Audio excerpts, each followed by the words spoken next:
Nah, Pak Dubes sudah bergabung dengan kita. Saya akan connect.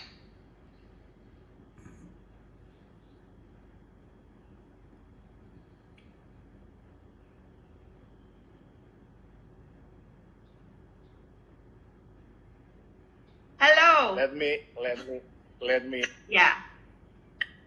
Hello, how are you? I'm good. How are you? Halo Tintin. Oke, teman-teman, apakah saya mau tes dulu? Apakah suara saya cukup jelas terdengar? Tidak tidak lagging dan lain sebagainya? Saya rasa tidak. Oke, hari ini sudah hadir bersama dengan saya adalah Duta Besar Venezuela untuk Indonesia dan ASEAN, Duta Besar Radamés Gómez Azuaje.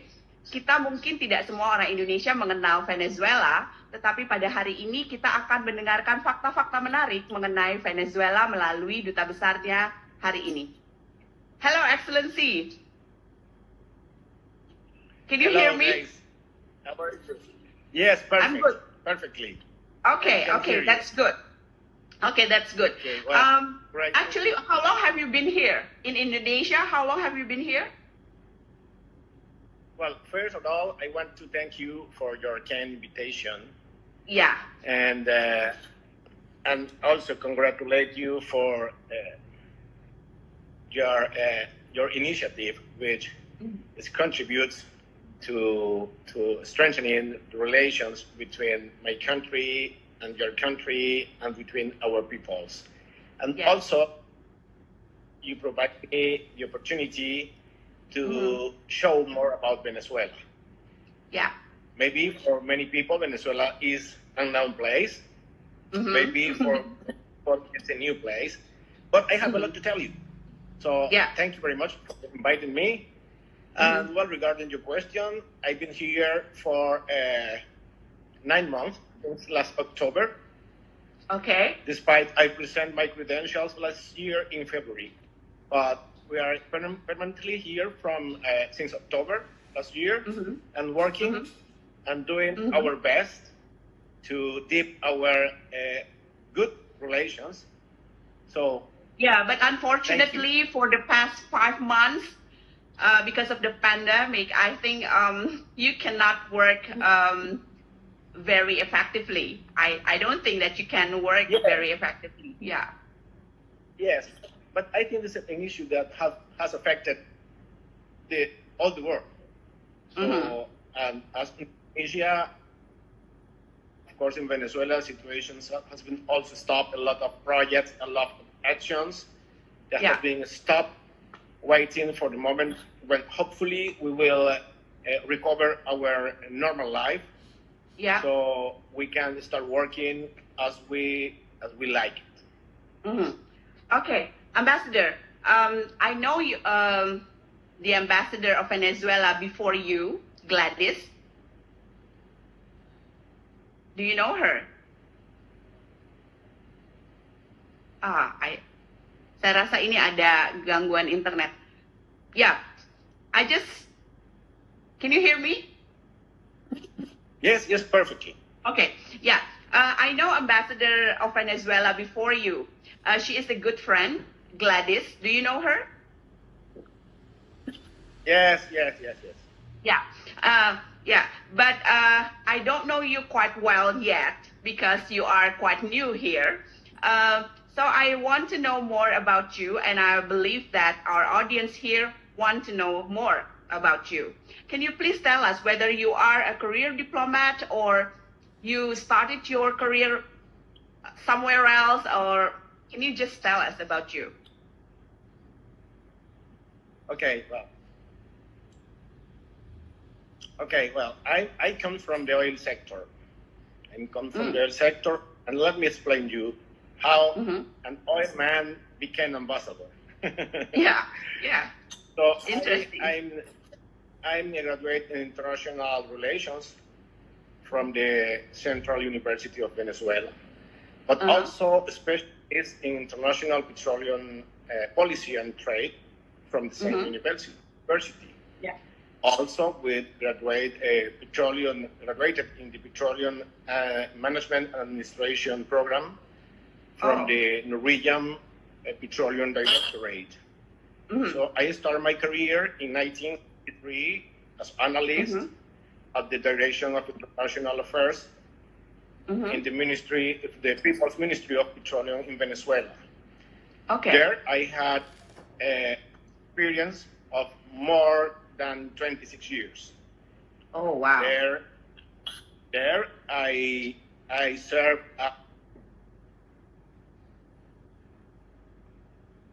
also following up energy relations between my country and different countries, design and negotiation of energy cooperation agreements, also preparation. So are you of part reports. of the private sector or are you part of the government?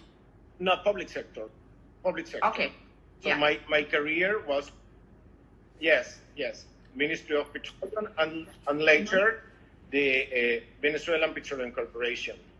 So at the ministry, I used to make also reports on geopolitical and energy analysis at regional and global levels. I had participation in different international organizations in negotiations in the framework of World Trade Organization, the United Nations Framework Convention on Climate Change, International Energy Agency, Latin American Energy Organization, and others, United Nations Conference on Trade and Development, among others. So I had a very good experience in negotiation in the fields. Okay, so actually you are involved in, what is that, international relations, actually, just from the beginning of your career, actually. Yes, and in Venezuela, the Ministry of Petroleum has a very close relation with the Ministry of Foreign Affairs. So we advise the ministry, so we have some common issues. And in Venezuela, petroleum is a very important element in our foreign policy. So the specialists are in the Ministry of Petroleum. So that's why we work very close with the Ministry of Foreign Affairs. And this is the route that helped me to become ambassador. So, but not only my experience is in the oil sector at the Ministry of Petroleum. I also was vice president of the Venezuelan Petroleum Corporation. The CBP is a subsidiary of PDVSA. PDVSA is the national oil company. And in CBP, we have 44 joint ventures with companies, state and private companies from Europe, Asia, Africa, and America. In addition, I have been professor of the postgraduate course in hydrocarbons at the Central University in Venezuela, teaching the fields of petroleum geopolitics, foreign policy and petroleum, and power and petroleum. And I also like writing, so I'm author of numerous articles on the international oil industry and petroleum geopolitics. Oh, that's interesting. You have interesting background from petroleum, also international relations, also you are a lecturer. So yeah, quite rich. Your background is quite diverse. And now no wonder that you've been appointed as ambassador. Finally. So this is your first post as ambassador, right, in Indonesia? Yes. My first post as diplomat. So, but as diplomat. I was working, as diplomat, but I was working in different countries. But for the oil industry, I was working for in Bolivia for PDVSA, PDVSA Bolivia.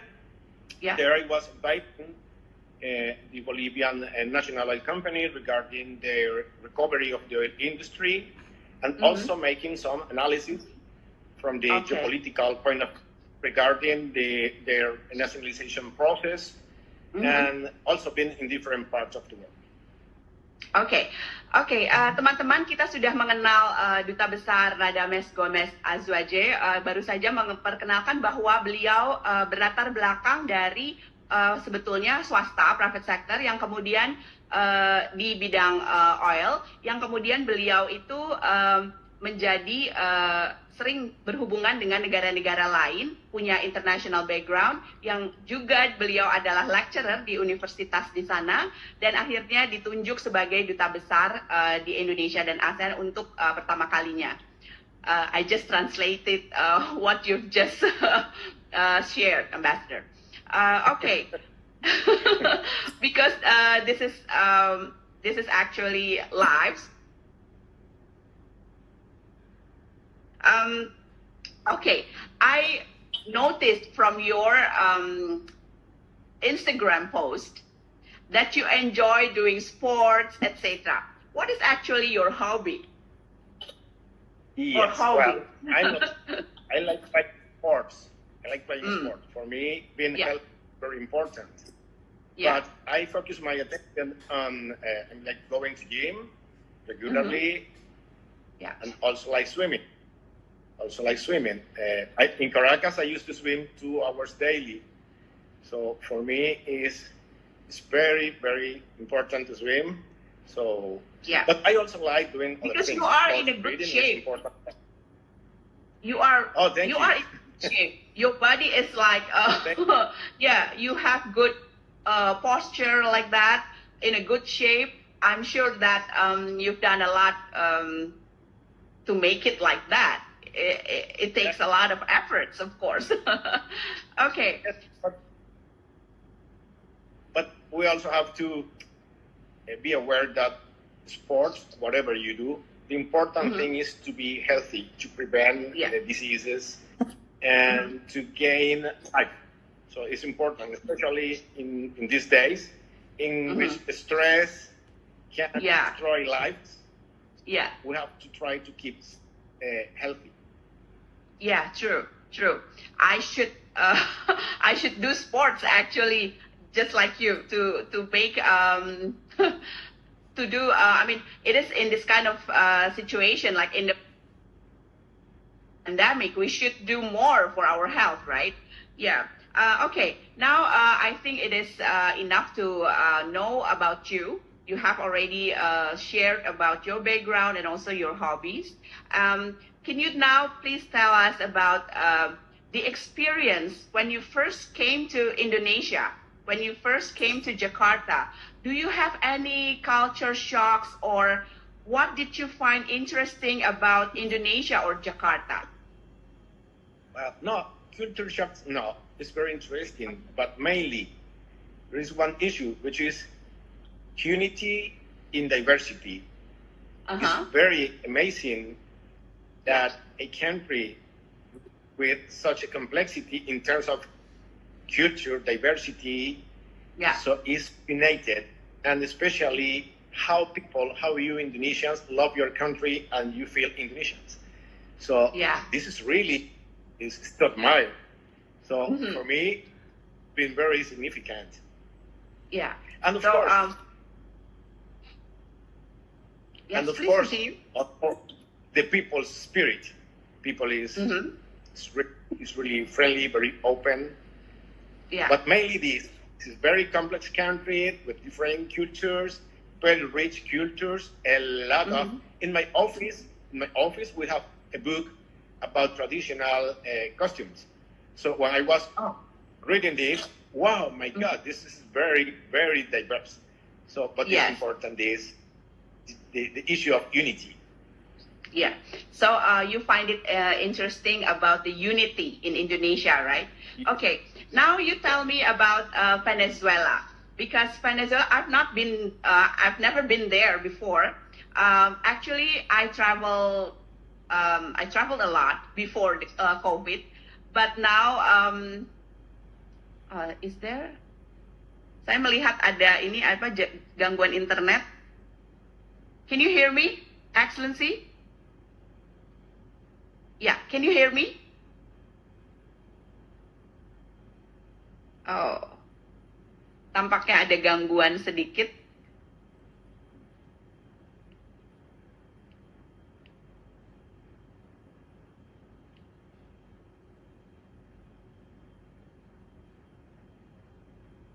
Ya, ini ada gangguan internet.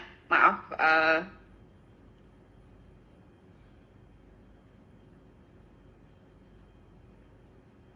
Excellency, can you hear me?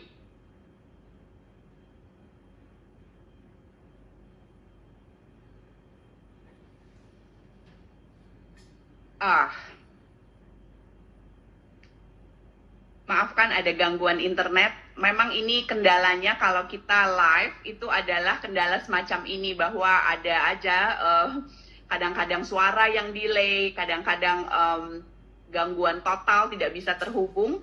Thank you Nelly sudah join. Ada Rasyana Ketut. Thank you. Saya sedang menunggu terhubung kembali dengan Bapak Duta Besar. Oke, beliau sudah ada.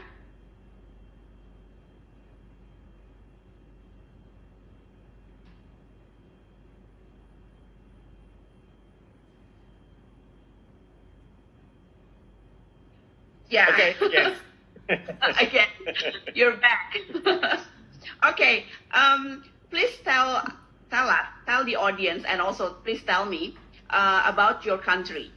I've never been there. I traveled a lot actually, but I've never been to Venezuela. Please tell. Can you hear me, please? Please. Okay. Can you hear me? Yes, of course. Can you hear me? Oh, okay. Yes. Yes, okay. perfectly. Please tell us, or please tell the audience about Venezuela. I should start. We want to know more about Venezuela. Yeah, please tell 5 interesting facts about Venezuela. Okay. Well, I should start by saying that today, July 24th, Venezuela is celebrating the anniversary of Simón Bolívar. Simón Bolívar was born in Caracas. Simón Bolívar is the liberator, is the genius who gave independence to Venezuela, but also to other 5 countries, Colombia, Peru, Bolivia, Ecuador, and Panama. So today, July 24th, we are celebrating this anniversary for the father of the motherland. And congratulations. Thank you very much. Thank you very much. This, our liberator today inspired us, and his ideas still remain. So today it's important day to us. Venezuela is a very interesting place. So you can find there everything. In terms of is Venezuela part of Caribbean, or Caribbean is in Venezuela, or Venezuela is very has several identities. I mean, Venezuela is part of the Caribbean. Venezuela is part of the Indian region. Venezuela is part of the Amazon region. So we share different fronts. It's a diverse country. In Venezuela, we have a lot of natural resources. Many of them are strategic, like petroleum. We have the largest proven oil reserves in the world. Today, we have 302 billion barrels of crude oil. We have oil for around 500 years, gold, diamonds, and different minerals. It is good, but also having such potential creates some conflict with some regional powers who wants to take control of our resources. So, as I mentioned, Venezuela is a very diverse country, and we have anything. We have beaches, as beautiful as Indonesian beaches, so we have many things in common. How many islands actually in Venezuela? How many islands do you have? Not too much. No more than 20. No more than 20. Margarita Island is very known. This is a touristic place. It's very nice. Coche Island, Tortugas Island. So, but not like Indonesia. Venezuela is not an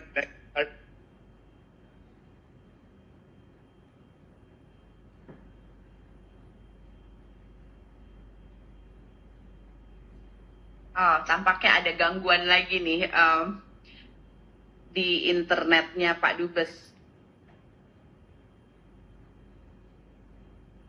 Halo Alfian, Widya Abdullah, Christine, Hai Diana.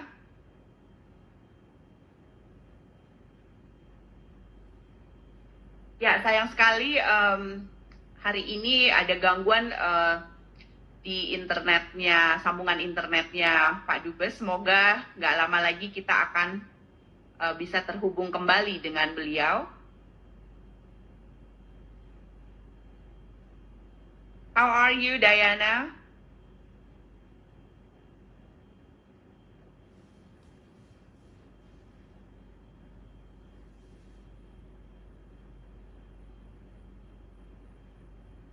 Ya, saya menunggu Pak Dubes untuk kembali bergabung dengan kita. Sayang sekali ya, ini memang challenge dari siaran langsung ya begini. Kalau tidak gangguannya ada di saya, gangguannya bisa ada di pihak yang menjadi tamu saya.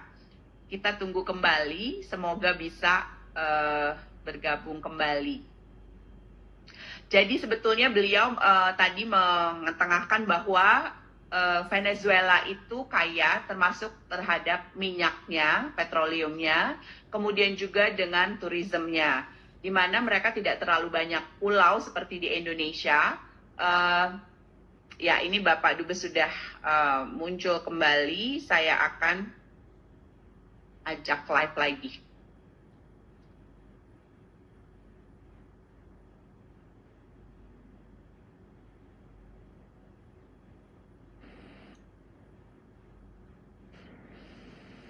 Can you hear me? You're back. Yeah. Please continue telling about Venezuela. So I was telling you, so okay, regarding the Venezuelan composition instead of islands.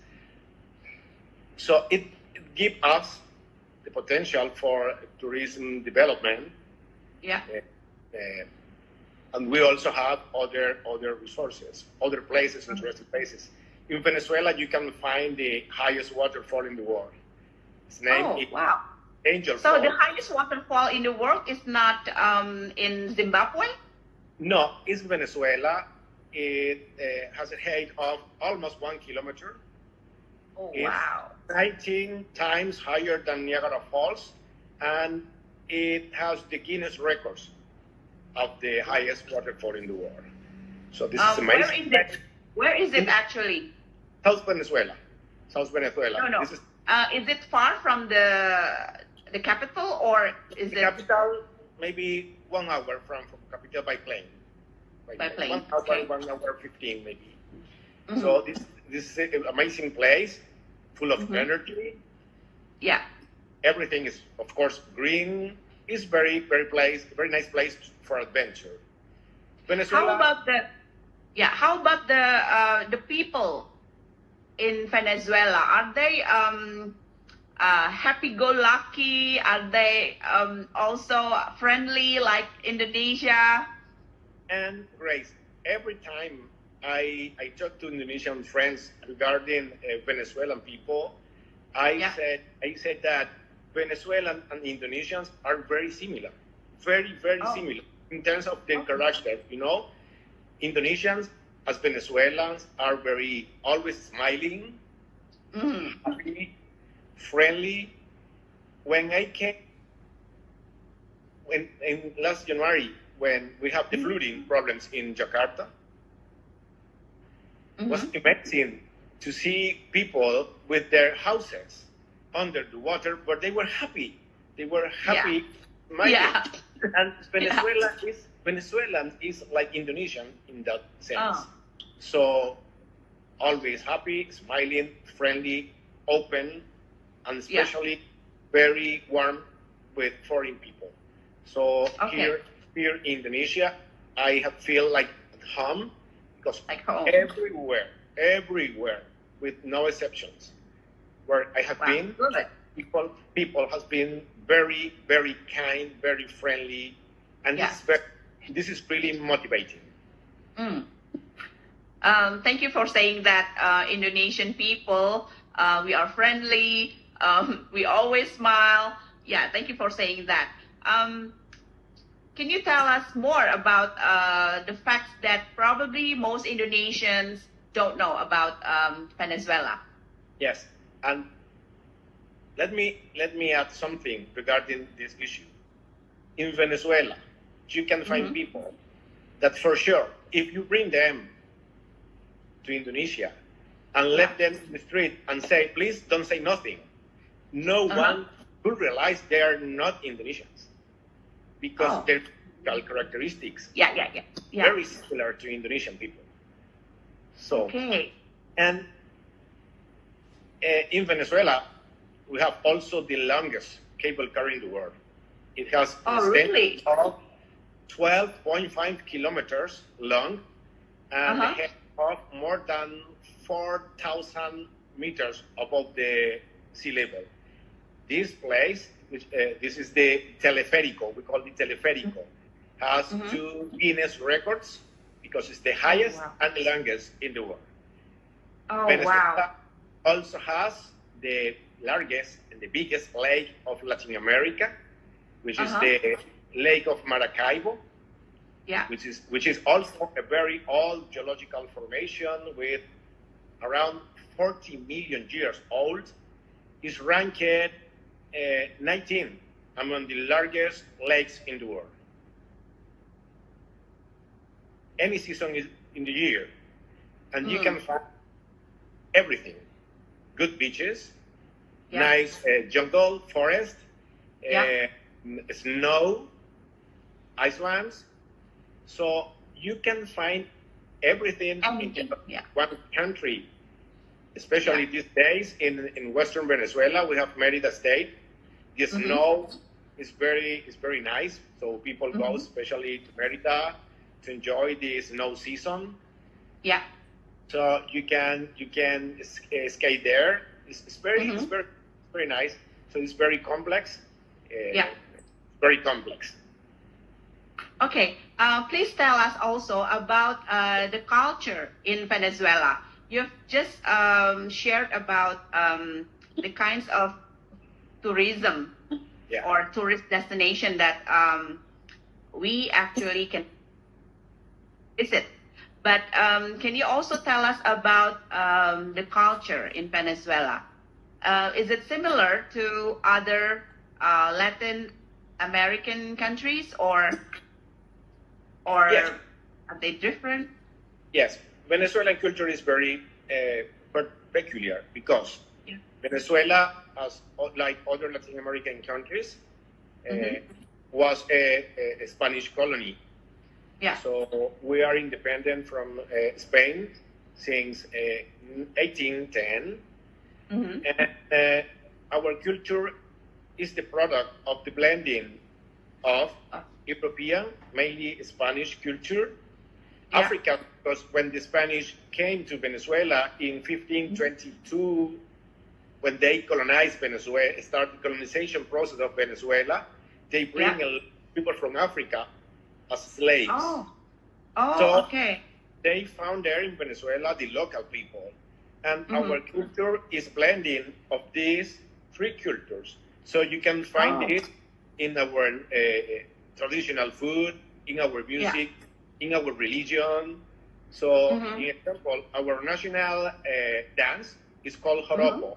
And joropo is the result of the blending of European sounds, African sounds, and local sounds. So, interesting. Yes. And you can also see in our food, many traditional dishes contains ingredients, local ingredients, European ingredients, and from Africa. But this is the reflex of how diverse is our culture. Yeah. Actually, which part of Africa? Is there any specific area in Africa? Especially Western Africa. Western Africa. Yes. So it's in Nigeria, like that. Ghana. Many slaves came from this place. Oh, A okay. friend of mine was in Ghana, so she had the opportunity to visit the place from where Oh, okay. slaves were transferred to America's continent. Ah. So mainly from Western Africa. Okay. Well, actually, it is quite similar, but it is in different way. Indonesia and South Africa, we've been colonized by the Dutch, and then some Indonesian, at that time the name is not Indonesia yet, but some of our people were transferred to South Africa in Cape Town. So until now, there is what is that? There is what is an area in South Africa in Cape Town that is actually lived by the Indonesian. Interesting. So this, as I mentioned, so you can in Venezuela, people is very friendly. I can assure you that if you go to Venezuela and you visit the place, people who receive you in their houses, in their homes, and to provide the best bedroom, the best food, and they will treat you like part of the family. So, oh wow, yes, interesting. and we also have a lot of cultural expressions that reflect the spirit of African slavery, the European towns. So it's very, very, very rich as Indonesian culture. And but mainly from the last century, mainly from the 40s, the 50s, a lot of European people came to Venezuela, mainly from Spain, Italy, Portugal, Germany. So you can find in Venezuela a place called Colonia Tovar, in which all the architecture, the food, and even the people are the descendants of the first German that came to Venezuela. They really came in 1849, and the Spanish people and Italian came, especially in the 40s, because the civil war in Spain in 1939 and the Second World War. So they came to Venezuela, they established there, and they have been they have a very important participation in our life. They are Venezuelan. They are really Venezuelan. They have contributed a lot to my country. I'm a cake lover. I love cakes, particularly. And I think that one of the biggest contributions that, an example, the Italian people made to Venezuela is in patisserie. So you can eat very, very, very good Italian food, Spanish food in Caracas. So we have very good contributions. And but not only this, also in different economic sectors, in building, construction, shipping, different sectors. So they have contributed to Venezuela, and of course we have one follower here that is mentioning something. Venezuela is famous for pretty women. So really, that's true. This is Risa. Risa is actually one of my best friends from junior high school. Yeah, Venezuela is famous with pretty women. Venezuela has now more than around 220 international crowns. Wow! Miss Universe, Miss World, Miss International, and Miss whatever. Oh wow! Yeah, because they are so beautiful. Yes. Talking about Miss World, Miss Universe, or Miss other Miss. Can you please tell us about this? Because this is interesting also about Venezuela, because you won almost all Miss in the world. Is there any special training or education or whatever in Venezuela to train this Miss? Well, of course, yes. But one important issue is that as a consequence of the blending of culture that I mentioned before, we have a result. We have a result, which is beautiful women. So you can find tall, short, fat, or thin, whatever. And in Venezuela, there was a man called Osmel Sousa. He was the president of Miss Venezuela. And he was for the street, just looking at, and when he saw a lady or girl, hey, come, you can be Miss Venezuela. So. Oh wow! Just like that. Yes. Wow. So of course,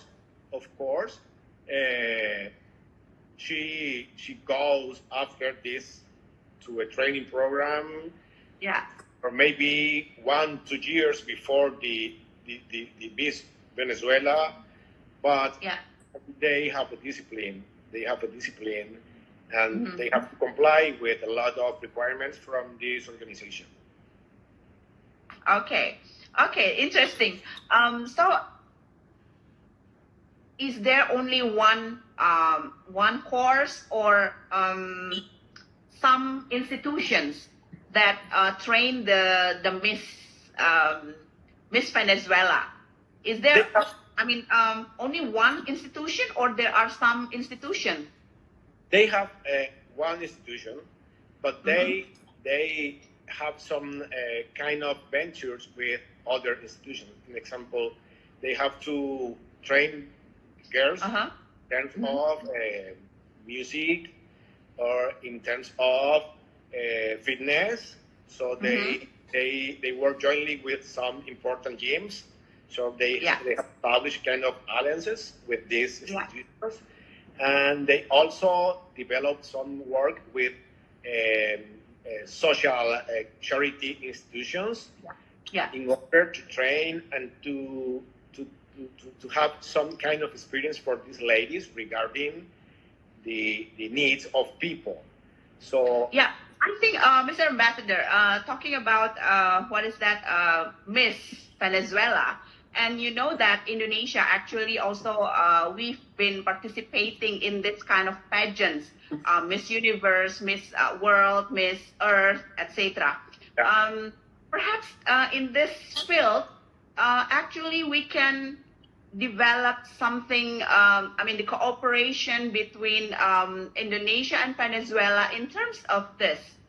You can share about the experience that Venezuela actually have, and you can share. It's a possibility. Even in Venezuela, of course, this issue is managed by private institutions, but I think that any possibility that leads to a change, any kind of. Talking about Indonesia, because now you are posted in your post is in Indonesia, in Jakarta especially. You are also ambassador of Venezuela to ASEAN, right? Yes. Yeah. Okay. In which part of Indonesia have you visited? Can you please share? Of course, yes. Unfortunately, because the pandemic, I have been limited because I start to visit some places. I went last year to Bali. Also, I went to Sulawesi, Surabaya, and Lombok. Sulawesi, in which part of Sulawesi? Central Sulawesi. Central Sulawesi. Yes. So we were attending some invitations there, but the common issue here is that in any place, I found a lot of enthusiastic people. And also places with a huge potential. So it's amazing all the potential that you can find here in Indonesia in terms of tourism, textile industry, handicraft. And we have a lot, we Venezuelans have a lot of things to learn from you. It's amazing.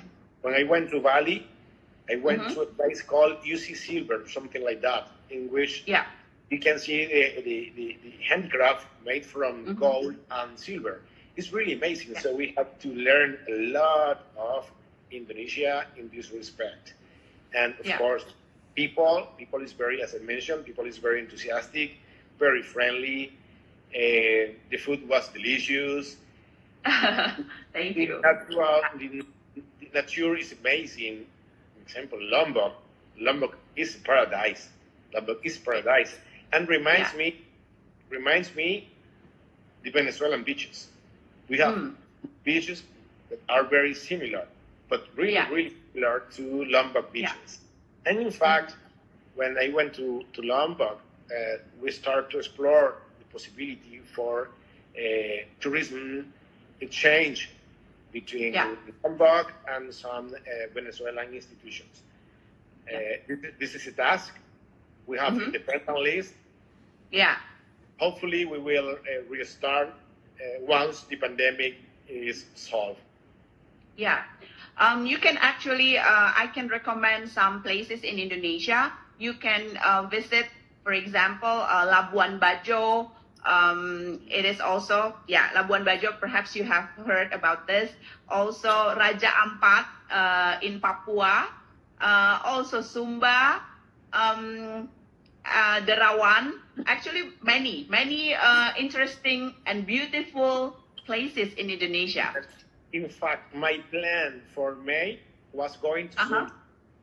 So but you canceled, Since the first time I saw the pics, wow, this is amazing.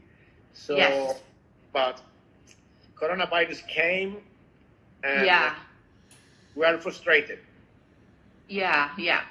Okay, I hope that someday after the pandemic, you can continue traveling to other parts of Indonesia. Okay, this is, we've been almost 50 minutes. So, almost 50 minutes. The last questions usually that I ask my guest, there are two questions. One is, can you please tell about your daily routine that you always do to make the best version of you? Okay. Well, first of all, thanks God for everything that I have. Thanks God for my family, for my friends, for all the people surrounding me, and even for those loved ones that are not with me in Indonesia, but that I always have in my heart. I think that this is an important issue to thank God, because even some things that maybe the beginning we can think that are bad are not bad, are good. They have an end. They have an end. So the person every day thanks God. And more in the terrain, every morning, the first after thanks God, we review and respond all the WhatsApp messages that I received from Caracas, because embassy issues, friend issues, family issues, that can be more than 100. So I have to check every morning in order to... Okay, so you thank God for all the blessings. Also, the sports. You do some sports? Yes, of course, yes. Under my normal routine, I mean, no coronavirus. I used to go, of course, gym. Now with quarantine, trying to do a sport at home, if possible. Yeah. Sometimes can be boring because it's not the same, of course, with the tools. True. The tools that you have in gym, but we are doing the best. Yeah. With the goal of being healthy. And also, you said that you keep communicating with friends and families. Yes. Yeah. Every day, I have communication with my best friends, with my family. Every day, I call my mom. She is very special. She is in very special, of course, place in my heart, in my thoughts, and every day. So we have communication. Wow. Yeah. So communication is important, right? To to maintain good relations with your families and also friends. Yeah. Also, thank you. Is there anything else that you usually do to make the best version of you? okay, helping people. I like helping people. Oh, help. Okay. I think that we have been honored. We have been honored by God. We are blessed. Yeah. We have some capabilities, and we have some privileges. So I think one of the best way to thank God for this is sharing your knowledge, helping people, helping poor people, and also having in touch, having contact with people that maybe is not so lucky as we are. Yeah. Yeah. And it helps us to keep our foot on earth. Yeah. And to keep alive our sensitiveness. Yeah. And okay. My suggestion always is that we have to try to be always on earth, because life someday you can be up, maybe the next you can be down. So True. The important thing is to have your foot on earth and help people. Wow. Interesting. I learned a lot from you. One is to do some sports. I should do that. And then the second is helping people more. Yeah. Because also the same. I try to help people if I can, share about my experience or whatever.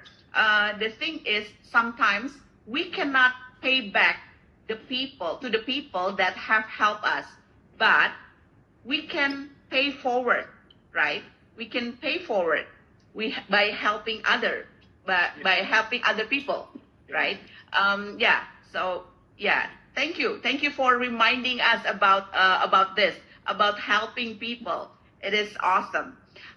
Okay, can you also please share about the books that you love? Okay, well, I like reading different subjects. My favorite ones are geopolitics and history. In this regard, well, I can mention a lot of books, but we always have some books that are like key books, or they have lived a very important teaching of you. And I mentioned maybe one of these books is Vision and Revision of Simon Bolivar. So this is it in English or in Spanish? In Spanish. Okay. I don't know. I don't think so. I don't think we have this in English. But this was written by José Luis Salcedo Bastardo, this Venezuelan writer. And the importance of this book is that help us to fully understand the personality, the moral qualities, the action, and the thoughts of Simon Bolivar. As I told you, he is the liberator of Venezuela and 5 more countries. He was also called the man of the difficulties. He was genius, and that is very important. He was only 1.5 meters high, very short, but he was giant, and he liberated all these countries by horse. So he's a hero. Yeah. And his ideals remain fully current now, and now he's a source of inspiration in the fight that my country and other countries faces against those which they want to see us as a colony. Yeah. So in this book, you can know more about Simon Bolivar, his ideals, his proposals, his fights, and it's really inspiring. Okay. A second book that I could mention is The Brain of the World, Dark Side of Globalization. This is by an Argentinian author called Adrian Salvucci, in which we can, the author explain the way in which the great power structures dominate the world. So if you want to understand, I think it's in English, if you want to understand how the war architecture works, I recommend this book. You can have very good idea about the different structures that take part in the international politics. Yeah. So it's really interesting and very helpful to understand the world. Yeah. And the word is about history. It's called Viajeros de Indias. This is was written by Venezuelan psychiatrist, historian, novelist, and diplomat called Francisco Herrera Luque. Francisco Herrera Luque, he made a kind of psychiatric analysis of the Spanish conquerors, and since this analysis, he's trying to define the psychological characteristics and behavior patterns of some Latin American countries. So it's very interesting how he took elements from historic documents, historic essays, and they analyze and they apply this to the Latin American history and reality. And this is really nice. It's really important. Yeah, but unfortunately, it is they are not in English. They are in Spanish. Yeah. Yeah. If they're of reading, so I always ask my guests to share about the books they love, because actually I can learn also from the books they read. Okay, thank you, Ambassador, for sharing this. There is still, there are a couple of minutes that we can perhaps answer some questions from the audience.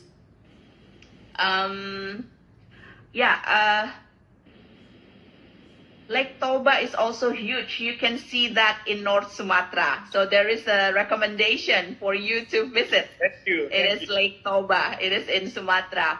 Also, one person I've read earlier asked about the cakes that you love. Wow.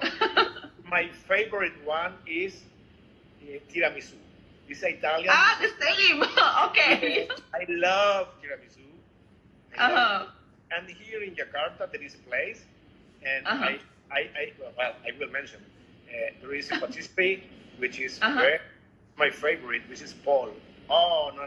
Eat tiramisu together someday. Yes, so it's my favorite, and I know to prepare tiramisu. Wow. Anything else besides tiramisu? Well, really, all cakes. All cakes. Yeah, I also enjoy eating something sweet like that. Yeah, cakes. Also sweet drinks like that. I also enjoy that. We try to answer more. Many big city I would love to see in Venezuela. Okay, and then I hope Venezuela could be able to promote your beautiful place so we as Indonesians know more. Yeah, so Dani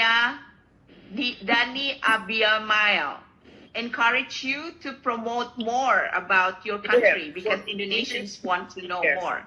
And we are doing efforts in this regard. So with Ministry of Tourism, we have identified some potentials, and so we are negotiating an agreement in tourism cooperation. Okay.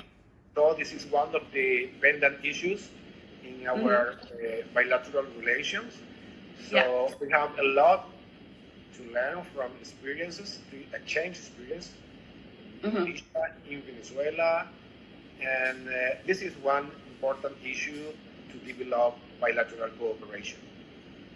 Okay, thank you very much, Excellency. There is already a notification from Instagram that only some seconds to end this session. Thank you very much for your time, Excellency. I hope that we can continue, the good relations. I will try to invite you to other